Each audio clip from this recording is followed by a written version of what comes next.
Good morning student. Today I will start a definition of a cell. अभी तक हमने क्या देखा था, इसके पहले हमने इंट्रोडक्शन में जब पहला हमने आपको पहला वीडियो जो है दिया था कल, तो उसमें जो है पहले वीडियो में हमने बताया था आपको इंट्रोडक्शन के बारे में कि इंट्रोडक्शन में क्या क्या था, सेल के बारे में पढ़ना था, सेल ऑर्गेनेलिज के बारे में पढ़ना था।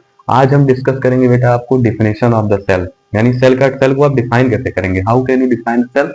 तो सेल को डिफाइन करने के लिए सबसे पहले क्या करेंगे कि cell is the structural, functional, fundamental. यहां पर देखिए तीन वर्ड आपको दिए गए हैं। पहला क्या वर्ड है आपका, स्ट्रक्चरल, एक वर्ड है आपका स्ट्रक्चरल। सेकंड वर्ड बेटा आपका है फंक्शनल। थर्ड वर्ड आपको दिया गया है फंडामेंटल। तो ये तीनों वर्ड हैं, ये क्या क्या पता कर रहे हैं, क्या क्या क्या मीनिंग दे रहे हैं आपको। तो देखिए स्ट्रक्चरल, जैसे कोई भी बॉडी है, कोई भी लिविंग ऑर्गेनिज्म, मान लीजिए लिविंग ऑर्गेनिज्म, अगर आप देखेंगे लिविंग ऑर्गेनिज्म के बारे में, तो लिविंग ऑर्गेनिज्म में आप देखेंगे कि एक होता है यूनिसेलुलर ऑर्गेनिज्म, दूसरा होता है आपका मल्टी सेलुलर ऑर्गेनिज्म। एक होता है आपका क्या, यूनिसेलुलर, और सेकंड आपका होता है मल्टी सेलुलर। ये आप प्रीवियस चैप्टर में या प्रीवियस क्लासेज में आप पढ़ चुके आ चुके हैं। ये आपका होता है यूनिसेलुलर, मल्टी सेलुलर। देखिए यूनिसेलुलर, यह एक वर्ड है यूनिसेलुलर। यूनि का मतलब क्या होता है बेटा, एक, यानी ओनली। और सेलुलर का मतलब क्या होता है, सेल, यानी जो एक सेल से बने होते हैं उसको हम क्या कहते हैं, यूनिसेलुलर कहते हैं। जैसे एग्जांपल में आपका सबसे सिंपल ऑर्गेनिज्म आप ले लीजिए, बैक्टीरिया, है ना। नेक्स्ट आपका है मल्टी सेलुलर। मल्टी सेलुलर में देखिए मल्टी मीन्स क्या होता है, मल्टी का मतलब होता ही है क्या, मेनी, और सेलुलर मतलब होता है बेटा आपका सेल। तो यानी जो मेनी यानी कई सारे सेल से बने होते हैं, मिलियंस। हमारी जो बॉडी है it is a complex body. तो हमारी कॉम्प्लेक्स बॉडी जो पूरा है बेटा, ये मान लीजिए कोई पर्सन, इसकी एक कॉम्प्लेक्स बॉडी है, ठीक है ना। ये तो ये किससे बनी हुई है, ये छोटे छोटे सेल से बना हुआ है। किससे बना हुआ है, छोटे छोटे सेल से बना हुआ है। तो ये देखिए ये पूरा दिखाई दे रहा है, तो ये आपको एक स्ट्रक्चर दिखाई दे रहा है, इस बॉडी का पूरा स्ट्रक्चर दिखाई दे रहा है, पूरा पोर्शन दिखाई दे रहा है। और इसका बेसिक यूनिट, अब देखिए फंक्शनल। अब फंक्शनल का क्या मतलब होता है, कोई भी लिविंग ऑर्गेनिज्म होगा तो वो कुछ ना कुछ फंक्शन करेगा।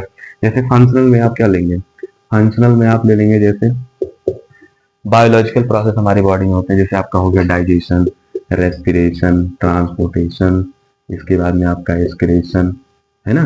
तो ये सब बेटा आपकी फंक्शनल यूनिट में आ जाएंगे। यानी एक सिंगल सेल बेटा देखो कितने सारे वर्क कर रहा है। अब सिंगल सेल से मिल करके फिर टिश्यू बनाएंगे, फिर टिश्यू से ऑर्गन बनेगा, फिर ऑर्गन सिस्टम बनेगा।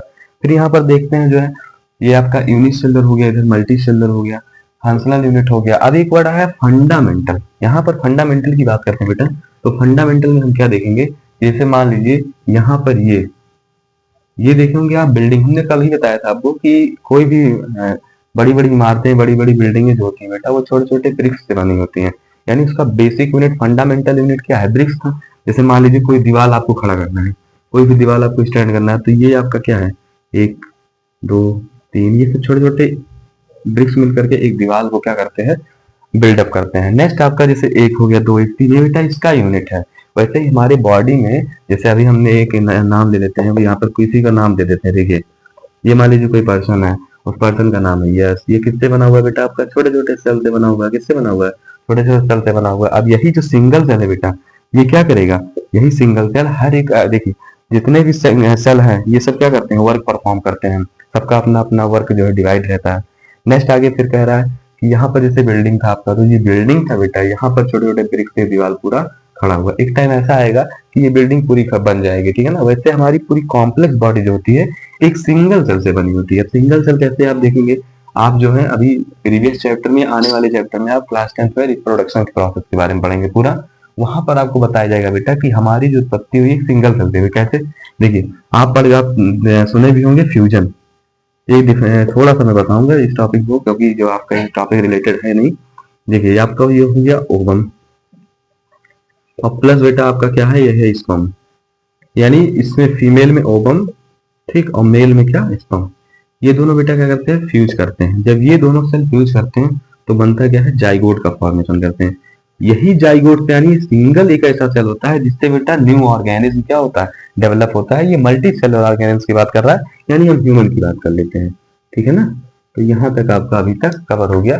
तो एक बार हम फिर से रिवाइज करते हैं फटाक से कि डिफिनेशन ऑफ द सेल क्या होता है। डिफिनेशन की बात करते हैं सेल की, तो सेल इज द स्ट्रक्चरल, याद रखना बेटा, स्ट्रक्चरल का मतलब क्या है, एक स्ट्रक्चर है, एक बॉडी है किसी को, जैसे आप डॉग को देखेंगे, ह्यूमन को देखेंगे, तो देखिए सबका अपना अपना एक बॉडी स्ट्रक्चर दिया गया है, ठीक है ना। यहाँ पर बात करते हैं फंक्शनल की, तो हर एक ऑर्गेनिज्म अपना अलग अलग फंक्शन कर रहा है। फंडामेंटल एक यूनिट है, यानी कोई हमने बिल्डिंग की बात करेंगे तो छोटे छोटे ब्रिक्स से बना हुआ है। इसके बाद में 3 वर्ड आपको डिफाइन हो गया होगा, यदि समझ में आ गया होगा कि डिफिनेशन ऑफ द सेल, यानी सेल को हम डिफाइन कैसे करते हैं। तो structural, functional, fundamental unit of life is known as cell.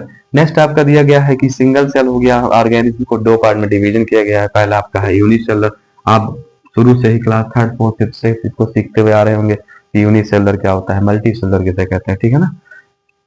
अभी के लिए इतना ही, थैंक यू।